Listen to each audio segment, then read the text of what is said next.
سبحان اللہ۔ اللہ تعالیٰ نے قرآن مجید میں بیت اللہ کی تعریف کی۔ ہمارے نبی صلی اللہ علیہ وسلم جب مکہ شریف میں تھے تو بیت اللہ کی طرف منہ کر کے نماز پڑھتے تھے۔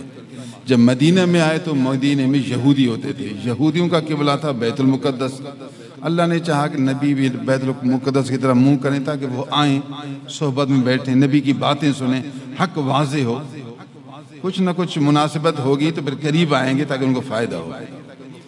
تو 18 مہینے، 1 سال 6 مہینہ، 1.5 سال، مہینے 18 ہو گئے۔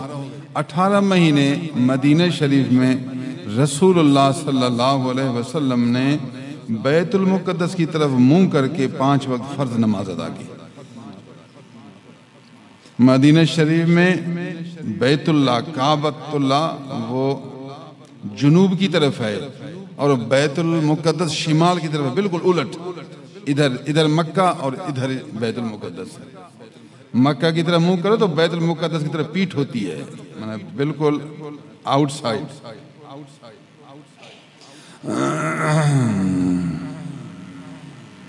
18 مہینوں کے بعد اللہ تعالیٰ نے حکم فرمایا، اے میرے حبیب ابھی منہ بیت اللہ کی طرف کرو۔ حضور نے نماز کے اندر ہی بیت اللہ کی طرف منہ کیا۔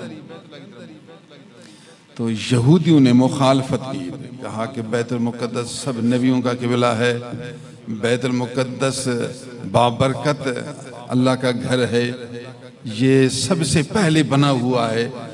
تو انہوں نے بیت المقدس کی تعریف میں اپنے دلائل دینے شروع کیے اور لوگوں کو بھڑکانا شروع کیا کہ یہ کیسا نبی ہے، بیت المقدس کو چھوڑ کر بیت اللہ کی طرف منہ کیا۔ تو اس وقت اللہ تعالیٰ نے بیت اللہ کی تعریف بیان کی۔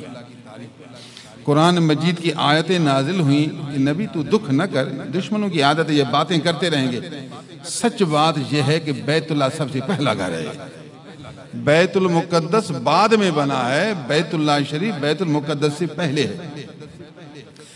ان اول بیت وضع للناس للذی ببکہ، بے شک لوگوں کے لیے سب سے پہلا گھر وہ ہے جو مکہ شریف میں ہے، بیت المقدس نہیں۔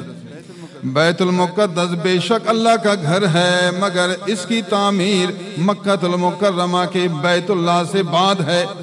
اول بیت وضع للناس للذی ببکہ، پہلا گھر یہی بنا، یہ اس کا شرف ہے۔ زمین جو تیار ہوئی تو زمین میں سب سے پہلا جو گھر بنا وہ بیت اللہ شریف ہے۔ اول بیت، پہلی فضیلت یہ، پہلے ہونا بھی سبحان اللہ۔ ہاں جی، ایک عالم دین ایک علاقہ میں آئے، سب سے پہلے لوگ اس کو پہچانے، اس کی بیعت کریں تو اس کا شرف ہے۔ ان لوگوں میں نفس نہیں، خواہش نہیں، دنیا کی محبت نہیں، عقل ہے ان میں، عقل ہے، دانائی ہے، سمجھ ہے کہ عالم کو پہچانا، ایک پرہیزگار کو پہچانا، اس کا مددگار بنا، اس کا یار بنا، اس کا انصار بنا۔ عالم کو پہچاننا ہر شخص کا کام تو نہیں، پرہیزگار عالم کو پہچانے، پھر اس کی صحبت میں آئے، پھر بیعت کرے، پھر خدمت کرے، نبی صلی اللہ علیہ وسلم کو پہچاننا، پھر حضور پر ایمان لانا، پھر غلام بننا، یہ ابو بکر صدیق کا کمال ہے۔ تو حضرت ابو بکر صدیق رضی اللہ تعالیٰ عنہ کی فضیلت میں کہتے ہیں کہ سب سے پہلے مسلمان ہونے والے ہیں، یہ ان کا کمال ہے۔